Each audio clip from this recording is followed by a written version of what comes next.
Hai Mams, bersama saya Dr. Luciana Oli Simbolon, spesialis anak. Pada kesempatan kali ini kita akan berdiskusi mengenai bunyi nafas grogrok pada bayi. Bunyi nafas grogrok pada bayi acap kali membuat Mams khawatir ya, dan bingung untuk mengatasinya. Bunyi nafas grogrok pada bayi menunjukkan adanya sumbatan di jalan nafas.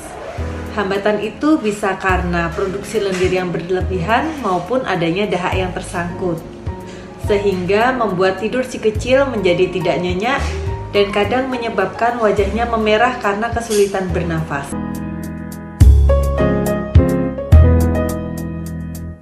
Selain faktor lendir, nafas bayi grogrok biasanya disebabkan oleh struktur anatomis dari saluran nafas yang belum berkembang secara sempurna. Seiring berjalannya waktu, bunyi nafas grogrok itu akan menghilang.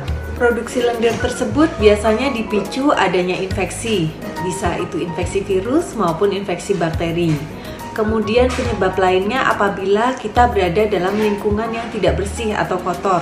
Adanya debu dapat memacu semakin banyak produksi lendir di dalam saluran pernafasan si bayi. Penyebab lainnya juga apabila si bayi mengalami alergi, baik itu terhadap susu formula yang dikonsumsi maupun ASI yang dikonsumsi. Apabila bayi mendapatkan hanya ASI saja, ibu perlu melakukan diet.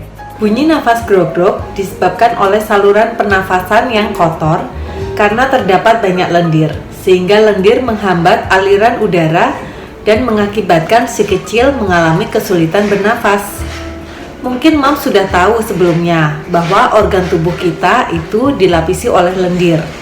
Namun, produksi lendir ini secara tidak langsung dapat membantu dalam membersihkan saluran pernafasan dan meminimalisir terjadinya infeksi. Kondisi bayi yang masih kecil sehingga belum dapat mengeluarkan lendir secara sempurna. Hal ini dapat mengakibatkan juga nafas bayi semakin berbunyi grogrok. Adanya lendir pada saluran nafas bayi merupakan kondisi yang wajar selama tidak mengganggu aktivitas keseharian. Kita juga harus memperhatikan apakah si bayi dapat tidur dengan nyenyak pada malam hari. Kemudian dilihat berat badan bayi, apakah sampai terganggu kenaikan berat badannya atau tidak. Kemudian lendirnya dilihat apakah bening ataupun terlalu kental. Selain itu, asupan makan dan minumnya apakah masih baik atau tidak. Mams, tapi juga jangan menyepelekan ya, bahwa ada tanda bahaya di mana kita perlu memeriksakannya ke dokter, yaitu apabila nafas grogrok disertai dengan demam tinggi.